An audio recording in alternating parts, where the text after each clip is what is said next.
Hello, Server Nation, and welcome back to Process Server Daily. I'm your host, Mighty Mike, and I want to personally thank you for listening to my show. As a process server, I know how difficult it can be to find the right resource just when you need them. I've developed a solution. ServerNation.us is a website that my sons and I built specifically with you in mind. Find a server, find a court, or simply find the right out-of-state affidavit. Don't forget to enter your contact details so you can be found too. ServerNation.us, the #1 resource for legal support professionals.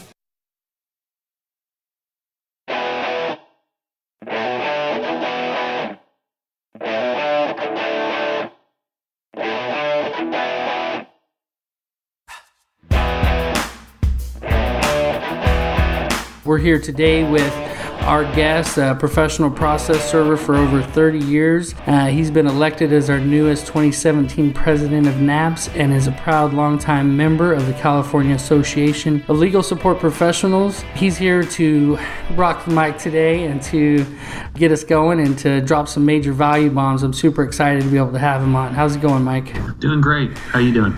Doing awesome. So this is the first episode, so guys, be prepared for a few mistakes from yours truly. This is all about Mike here. We're interviewing Mike. Most of us know him and know of his awesomeness, and so we're going to go ahead and get started. Mike, I just want to know, how did you get started in the industry? Well, I got involved in it since a young man growing up in this business. I'm a second generation process server.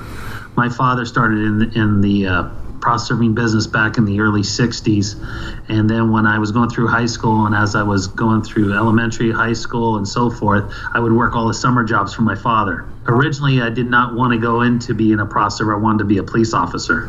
Oh, wow. My father told me, you're going to get shot at, this and that. You don't really want to do that.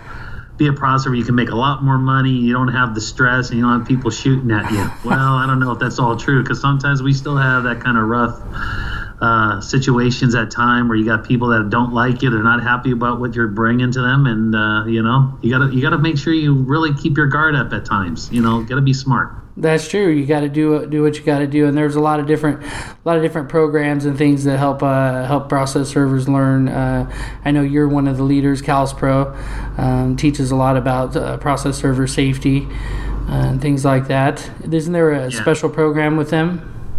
Yeah, well, we have a program called CCPS, which is the California Certified Process Server Program, and we hold workshops anywhere from 4 to 10 a year, different parts of the state of California, training process servers on laws, codes, public safety, how to make sure you don't do something. You got to use basically common sense, and basically teach them the proper way to serve papers.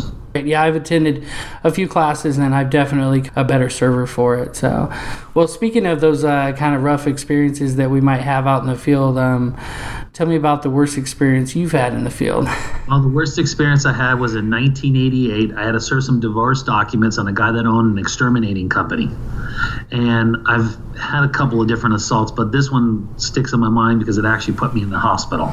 Oh, my gosh. I went in 1988. I served the guy divorce papers, knocked on the door. Guy answered the door, said it was him. No problem, took the papers from me, turned around and started walking my car, and all of a sudden I got hit in the back of the head, knocked out unconscious. And don't remember a thing after this except waking up in a hospital. And how it was all seen as the lady across the street, the neighbor saw it all from her window, saw him hit me with some kind of bat and cracked me in the back corner of my head, knocked me unconscious, took my car that was running in the driveway, or partially in the driveway, partially on the street, and went down, took my car and drove it down the street and parked my car and came back up the street. I'm still laying unconscious and ran back in the house and closed the door. Neighbor called the sheriff. Sheriff showed up at the house. Of course, she told him what happened, and they arrested him first degree. They originally had charged him with attempted murder. How old did you say you were? I was 19. Oh, wow, fresh. Cracked the back of my head. It was pretty bad. That's terrible. But it ensued later on. It got a little worse later on. So they charged him. He had to go to jail. He went to prison. Oh my gosh. I collected from his homeowner's insurance quite heavily. Believe it or not, when he got out of prison several years later, I saw the same man in Baskin & Robbins. Several years later, at me, knew exactly who I was, never said a word again. I learned not to ever turn my back on somebody. You learn that at an early age. Of course, I had to pay a price for it. I had to get hurt to find that out.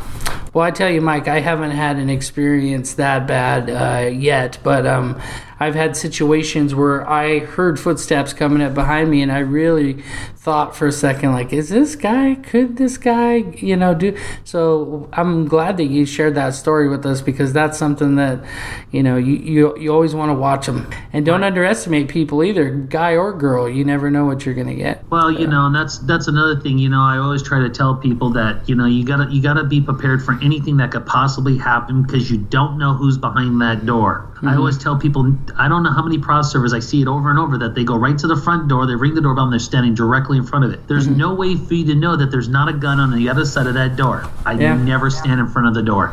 That's a good one. Adjacent to the door, I knock, I ring, who are you? I say what I am, but I never stand in front of the door, because I don't take those kind of precautions. You don't know if someone's going to open the door real quick, and then they'll surprise, and it's too late.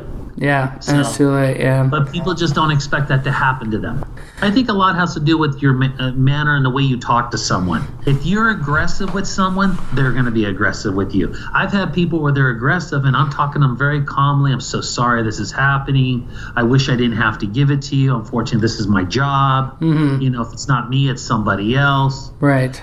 Call the number. I hope it all works out for you. If you act professional, you're more than likely not going to have an encounter. Mm-hmm. You always have those situations. You also got to know your area. What areas should you not be in at certain hours? What areas will give you more problems than others? I usually don't go into certain sections where I know there's gang areas, or late at night you don't show up in the gang area at 11 o'clock at night when the crash units are floating in the neighborhood and thinking that you're some kind of drug dealer. In fact, you're a process server. So you just got to use common sense. You got to know your vicinity and your area on where you should be at what hours, and that way you can maximize your efforts at the same time. So, well, Mike, that's good. We take the good with the bad, and there's something that keeps us going with all this. I've had a few bad experiences myself, but I've also I've had more good experiences than bad. Tell me about the greatest experience you've ever had in the field. I've had a couple of them, but one of them that comes to mind is where a lady was getting all her money stolen from her, and they needed to get this guy in an injunction, and once he got served, it would freeze all his assets,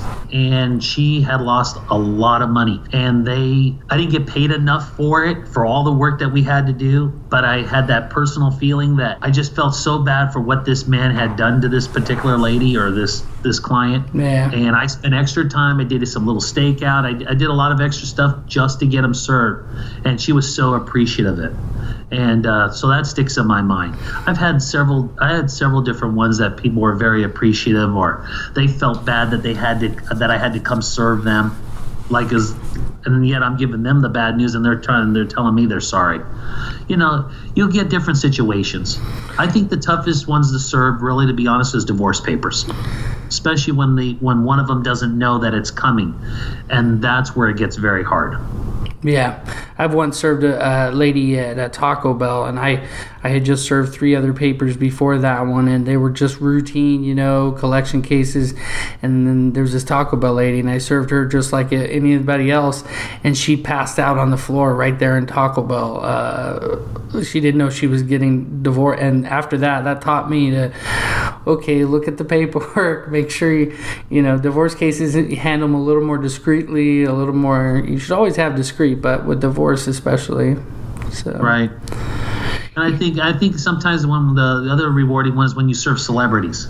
Oh yeah. Especially if it's someone you like, and then they're a true gentleman. Yeah. Those are the ones that really do it for you, So, those are the ones that I really get excited about, because I've served a lot of celebrities. Served Danny DeVito and Rhea Perlman. We served them. I come in the house, and they want to offer me cookies and coffee and the whole thing. Oh, yeah, they're really nice people. That's so cool. But then you'll get other people that are not very nice to sit down with, which I'm not going to name who those are. But some of them are not the most nicest people. They are exactly what you think they are. That's funny. That's a really cool experience. Yeah. Wow. But you lived down in that area, LA and Hollywood, and yeah, it's tough to serve in some of those areas, especially up in the Hollywood Hills, and you get in the mansions, and they got the private estates and Beverly Hills, and you got the Beverly Hills Police Department. It's very protective of all the celebrities. They don't know if you're a groupie, or you're a obsessed fan, or you're the paparazzi. They have no idea. So whenever I do stakeouts and those kind of things, I usually call the police department, let them know, hey, I'm going to be sitting on the street, I'm waiting for so and so, and it's always worked out pretty well that way. And they're pretty supportive of you. They are. As long as they know you're there, then they won't hassle you. Nice. Well, Mike, you got a lot of things going on, and so I just want you to kind of focus on maybe one thing that has you most fired up right now. Tell us about that. Okay, what I'm working on right now that I think is going to be the future is e-filing. I'm big into e-filing. I'm promoting e-filing. I've got people using my software. And the other thing that we're cross promoting is when we're doing foreign deposition, out-of-state subpoenas. Those are the two big things. I think a lot of people focus on process serving. I started to focus on the auxiliary services that I can offer because, one, there's a lot less of people doing it and that are an expert in those fields. So I decided that was a realm I was going to go. Plus, it usually pays a lot more than a regular process. Okay, so like, for example, we consider ourselves the expert in out-of-state deposition subpoenas in all 50 states. We do lots of them every day. They got different rules and regulations for every state. You know, what you can do in California, you can't necessarily do in Texas or Arizona or whatever. So we have all the prescribing rules. And sometimes it's not even by the state, it's by the county. You can go to one county, they have a totally different rule than the rest of the state complies with. There's about 32 different states right now that have the Foreign Deposition Subpoena Act. And so we do quite a bit of those. And the other one that we do a lot of is e-filing. Obviously in California, we don't really do it out of state, but it's becoming more and more prevalent here in this state. It is, yeah. In California, as you know, and we do a lot of that. I think last month we e-filed just over 2,000 between 29 courts, I think. Wow. And so to make it real to Server Nation, you guys got to know, my local court, we have a few local courts here, right? And one of them went completely e-filing. So we still have attorneys sending us to do like courtesy copies and things like that. But as far as the e-filing goes, we're pretty much cut out of the loop. And so, Mike, do you think it's important that if someone listening to this isn't involved in e-filing, tries to get involved in some way, or? Well, I think first of all, they should definitely get involved in e-filing. Second of all, I would say 75% of my e-filing business is concierge. 25% is done by the client. The other 75% is done by us. It's cheaper for them to pay it and have us doing it than having their secretary or the lawyer themselves spend all their time trying to data enter all the information. And if they do it wrong, then it gets rejected. Where we do it day in and day out, we know all the changes of the rules. We know what's missing. They find out. I have one that's just kept on being fanatic about that. They want to do it themselves. They did it themselves. They've got it rejected 3, 4, 5 times. It cost them more than what they would have just had me do it. Then they finally did have me do it, and now they decided they're going to have me do it from now on. They don't even want to do it anymore. Let the professionals handle it. Sometimes you got to let the client fail for you to benefit. Right. So in this particular case, it's working out good. And we market it. We give clients options. Do it yourself. This is the fee. Have us do it. This is the fee. And they can decide. It's basically just like you go to a restaurant. You have a choice. You want this steak, it's this price. You want the better steak, it costs this price. You make your decision which way you want it. Okay. And that's how you have to treat it. So that's good. Yeah, e-filing, I think a lot of people, I know myself when I went to CalsPro and they told me, the sticker price of $10,000 to be able to get set up with it, it was like, wow, what kind of suggestions do you have for the little guy that wants to get involved?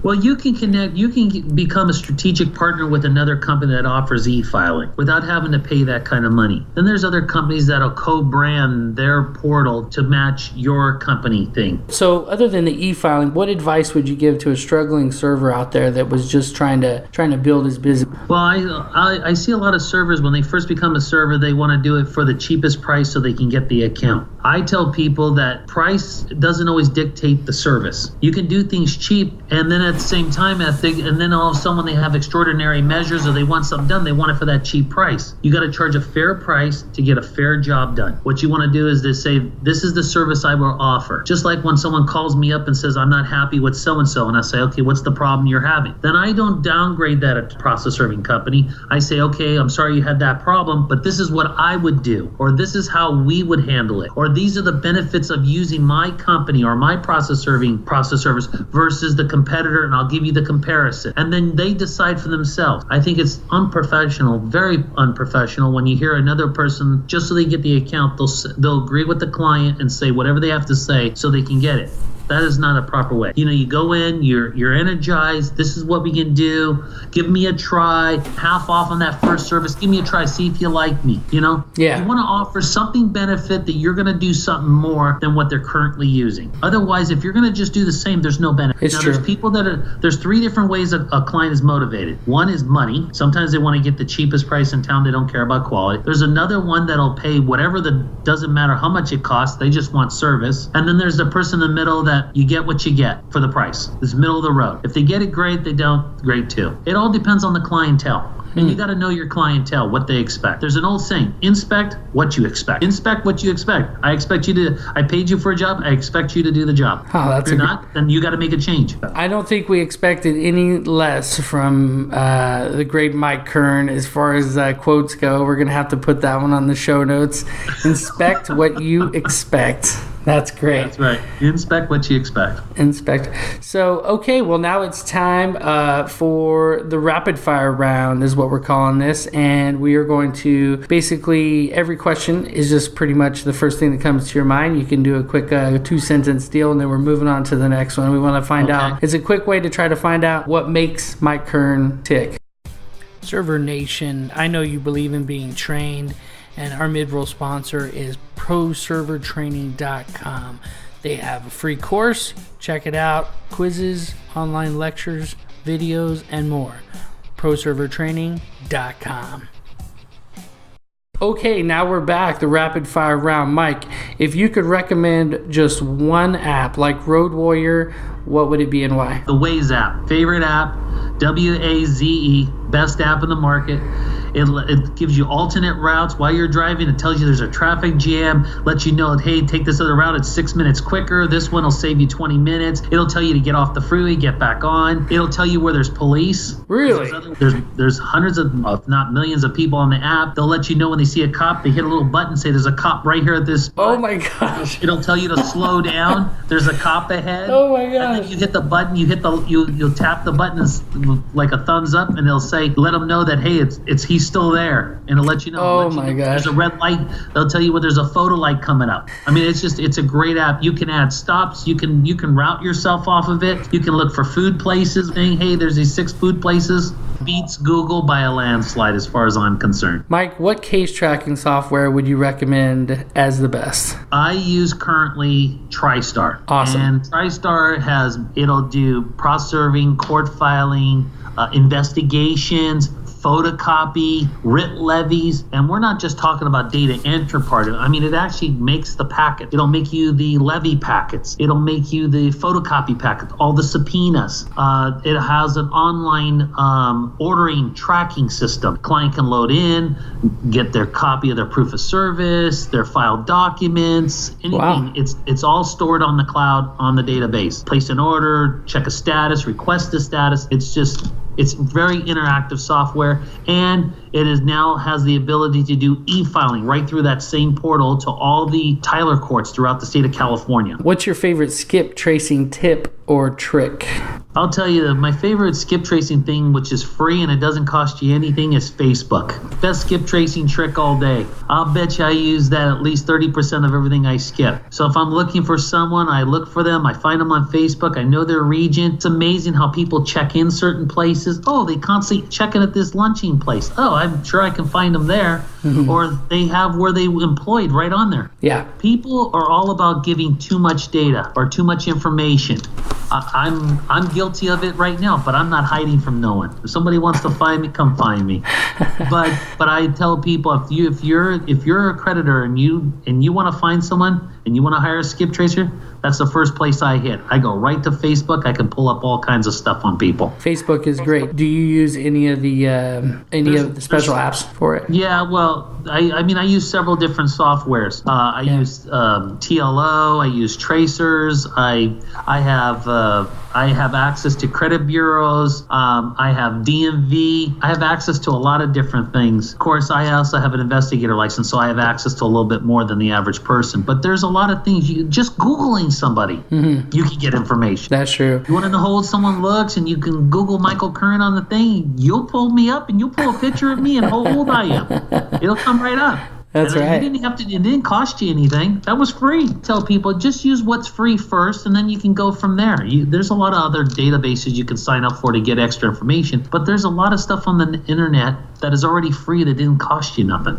I didn't mention it on here. I just asked about a tip or a trick, but as far as databases go, TLO, I think I've tried them all except for Clear, and TLO has been the best so far. I have IRB as well, just because I feel like if I can't find it in TLO, sometimes I find it in IRBs. Right. Well, sometimes I'll run 3, 4, 5 different databases at once, and then I'll pull all the data and I'll look at, okay, which one's going to give me what I want. But I find TLO one of the best, and the other one is Tracers is pretty good.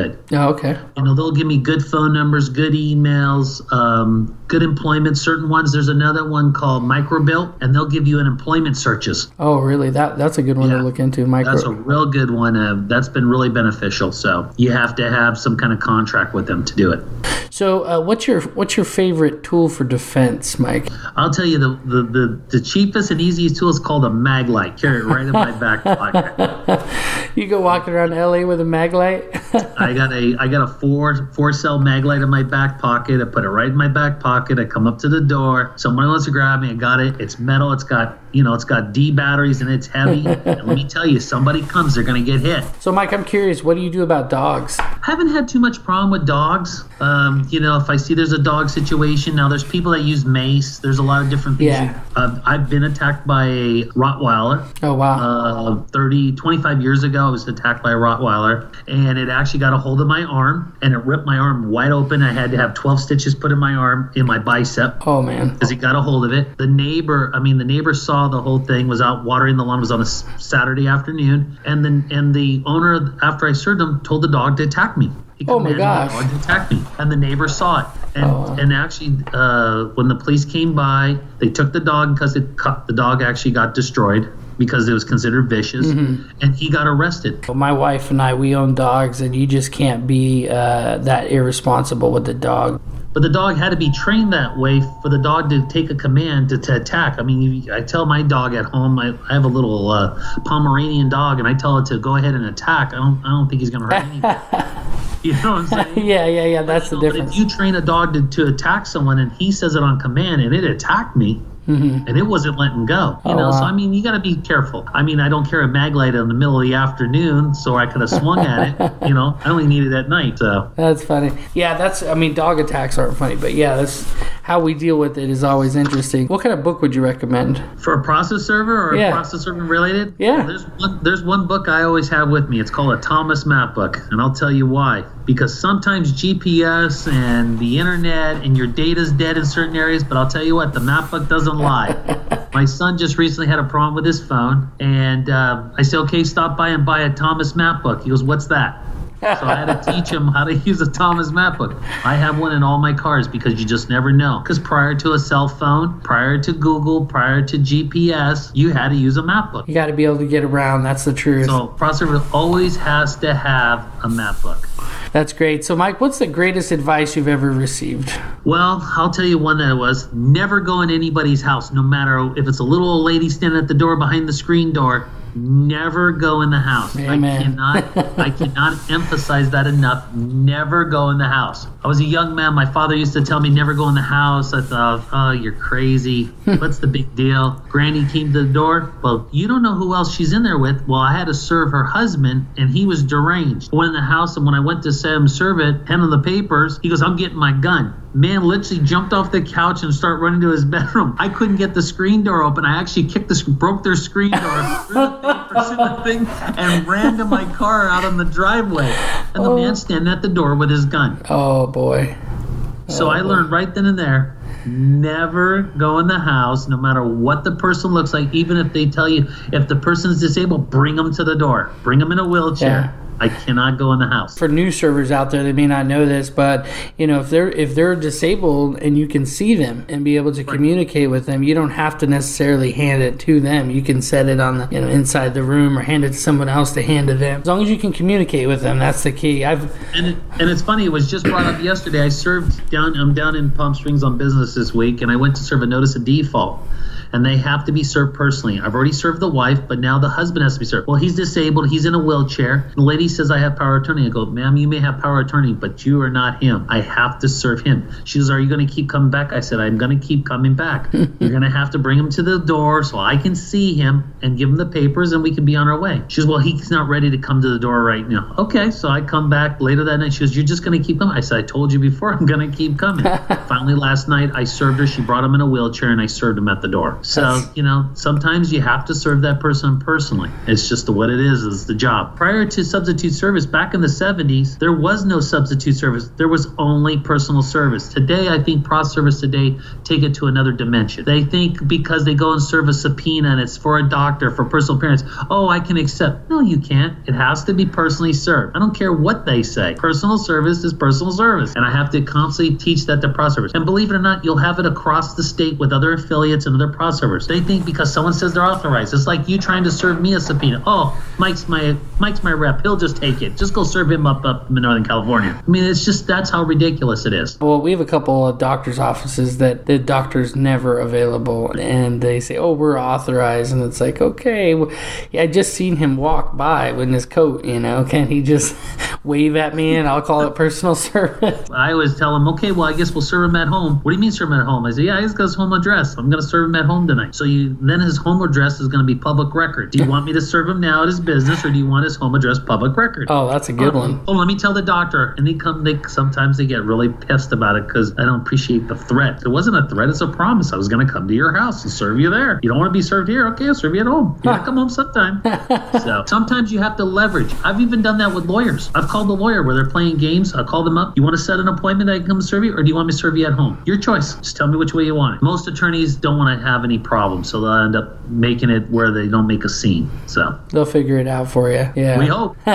So Mike, the last official question we have for you tonight. What would you do if you woke up one day and had no clients, a smartphone, a car, and only $500? How would you start over? Well, it depends on my skill level. So since I'm really good at the technology side of business, and I'm good with Facebook, and I'm good with all the different social media, that I probably would start something like a podcast, a blog. Something would become some kind of YouTube sensation for myself. There you go. It's kind of late. I can't do what I really want to do in life. So now at my age, it's time to take what's your skills that you have. Or I would become a person that would do social media as to how to optimize your websites or something like that, because I'm into that stuff. I do it now. That would be my other skill level. Start a business making websites and designing them and doing that kind of stuff. That's awesome. So for the new process server trying to build his business, and all he has is $500 and he wants to go out, what's the first thing he should do? He's got to build a website. Most important, got to set up an email address. Another thing I always see processors do, they always use Gmail. To me, I think that's the worst thing to do. First of all, you can go on GoDaddy or any of these domains, buy a name for your company, whatever you want to call it, XYZ process, okay? And then you get an email that's hooked with, because you get a free emails, you get up to 10 free emails with it. Put it at mike@xyzprocess.com. Why would you want to market Gmail? I'd rather market my company. So there's process serving companies out there that have been process servers and they don't know why they're not getting business. They don't have a website, so how's anybody going to know who you are? So the most inexpensive thing you can do is a website. And I'm not saying you have to spend $10,000. You can spend $300-400, build your own, and have a website. It's and true. Then when you start making money, you build another website. A website is the number one thing a process server has to have. Yeah, I always tell people, they say, where do you get most of your business? And I said, well, I want to say they probably come in from Google, and they found my website, and they clicked on my website. And I've made a point to make my website kind of a direction. So when they get to the main page, if they want process server, and they can kind of pick it. And most of my clients, 90% of them are for service to process. So I've put my service request form right on the main page so they could just go and fill it out right away. I've seen your website. Your website's really nice. And wait till you see the new one we're building. Oh, we're building a new one. Can I have the old one? We're building a brand new one right now. It's going to be mind-blowing, the next one. Oh, that's cool. So I'm supposed to launch that sometime around between now, end of September, early October. I also own over 400 domains. Oh, wow. I have 41 websites. So you are a website guru. Well, yeah. So what I do is, a lot of people just market the one website. You should always have your master website, but then I have a lot of domains that are popular. So I have a website just built for process serving. Doesn't talk about anything else but process serving. I have another website that talks only about writ levies. I have another one that talks about court filings. I got several websites that only talk about e-filing. E-filing in Orange County, e-filing in San Francisco, e-filing in Fresno. And it's a website that's only dedicated to that county in that area. Yeah. SacramentoProcessServer.com, Los Angeles ProcessServer.com. I have these websites for this cross-marketing. So you could go to a place on Google for a process server and I could clog the net with 8 of the 10 listings. But they may not say my company name on it anywhere. California Process Server, Los Angeles Process Server. But once you click into it, you find out it's my company. It redirects to your company. It keeps their own website. It's just got my company name and logo on those websites. But it's a total separate website. The domain is that domain. It doesn't say my company name. Yeah, that's the way to do it. That's awesome, Mike. And then the ones that we don't have websites to, we have it backfeeded to certain pages, depending on what the keywords that we're using. That's awesome. You don't have to spend thousands of dollars on Google. Trust me, you don't. It's all about organic ranking, content, and blogs. Yeah, Mike, one thing I did that might be helpful to Server Nation is when I first started, I found this article that talked about 50 different free business listing websites. And so I went on and put my name in all of those. What I was told is it builds your Google relevancy. And it takes your name, your address, and your phone number. And since it's found together in so many different places, that it adds to your relevancy. It seemed to have helped me because I was at the front page of Google right after. Right, so like I just built a brand new website. We have a place that we can upload and it goes to 900 different search engines instantly. It is kind of expensive though. It is. If you're getting a return on your investment, it's worth the money. Yeah. You have to spend money to make money. That's right. Well, Mike, I appreciate you staying up late with me here today and getting this first episode out of the way. You know what? You've really rocked us, dropped some major value bombs. I'm sure that the audience is going to be happy to listen to it and re-listen to it, and we're going to share it, and we're going to blast this thing across the country and try to get as many people, listenership as we can. Mike, what is the best way that we can connect with you? And then we'll say goodbye. Okay. Well, I'm the owner of Direct Legal Support in Los Angeles. We have 4 offices throughout the state of California. You can reach me by email at media@directlegal.com. You can visit our website at www.directlegal.com. I can be reached any way, different shape or form. You can call us at our 800 number, 800-675-5376. Mike, I just want to thank you for coming on the show and dropping some major value bombs on our audience. Server Nation, check out our website at processserverdaily.com. Check out Mike, ask him any questions. He's been a wealth of knowledge for me and my business here at 530 Process Servers in Chico, California. You can reach us on the web at 530.legal, and you can check out all these episodes for Process Server Daily on our website at processserverdaily.com. And until next time, you've been served by the podcast server.